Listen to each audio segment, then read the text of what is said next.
5 4 3 2 1 start. माननीय सभापति महोदय, इस सदन में दहेज प्रथा पर अपने विचार प्रस्तुत करने के लिए आपने मुझे जो अवसर प्रदान किया है उसके लिए मैं आपका अत्यंत आभारी हूँ।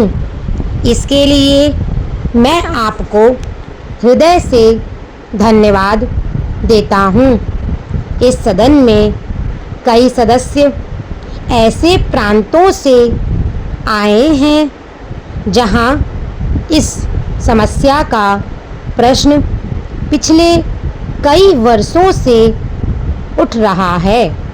सबसे पहले यह प्रथा पश्चिम बंगाल में थी, जो अब धीरे धीरे अन्य कई राज्यों में भी फैल रही है और ऐसा लगता है कि प्रतिवर्ष उसमें कुछ ना कुछ वृद्धि ही होती जा रही है।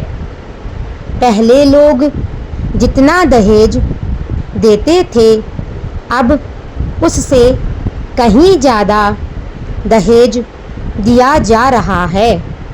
यदि इस पर तत्काल रोक न लगाई गई तो इसके और गंभीर परिणाम सामने आ सकते हैं। इस प्रथा को रोकने के लिए सरकार को कड़े से कड़ा कानून बनाना चाहिए ताकि इस देश की गरीब जनता कर्ज के बोझ से निकलकर अपने बच्चों का पालन पोषण भली प्रकार से कर सके।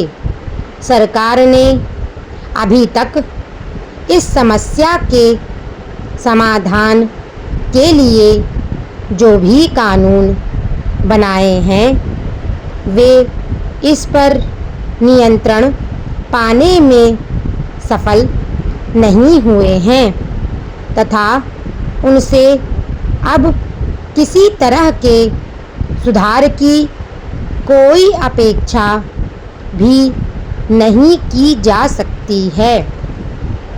सभापति महोदय, मैं चाहता हूँ कि इस सामाजिक अपराध को रोकने के लिए ऐसा कानून बनाया जाए कि समाज के उच्च वर्ग के प्रभावशाली लोग इस कुप्रथा को और आगे न बढ़ा सकें तथा दहेज देने का यह सिलसिला अब समाप्त हो सके। धनी लोग ही इस कुप्रथा को बढ़ाने के जिम्मेदार हैं, क्योंकि वे अपने बच्चों की शादियों से ज़्यादा दहेज देते और लेते हैं। अच्छा तो यह होगा कि समाज में कुछ विशेष चुने हुए लोगों की ऐसी समिति गठित की जाए जो कि दहेज के लोभी लोगों पर नज़र रखे और दोषियों को सज़ा दिलाने में सहायता करे।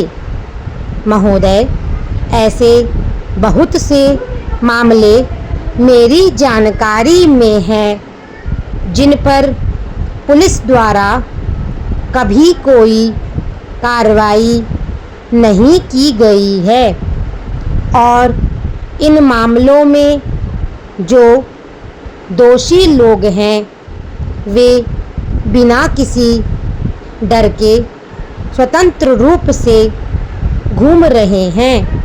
ऐसे असामाजिक तत्वों को कठोर दंड दिए जाने का प्रावधान नए कानून में किया जाना चाहिए, परंतु कानून बनाने से ही हम इस सामाजिक बुराई को दूर नहीं कर सकते हैं।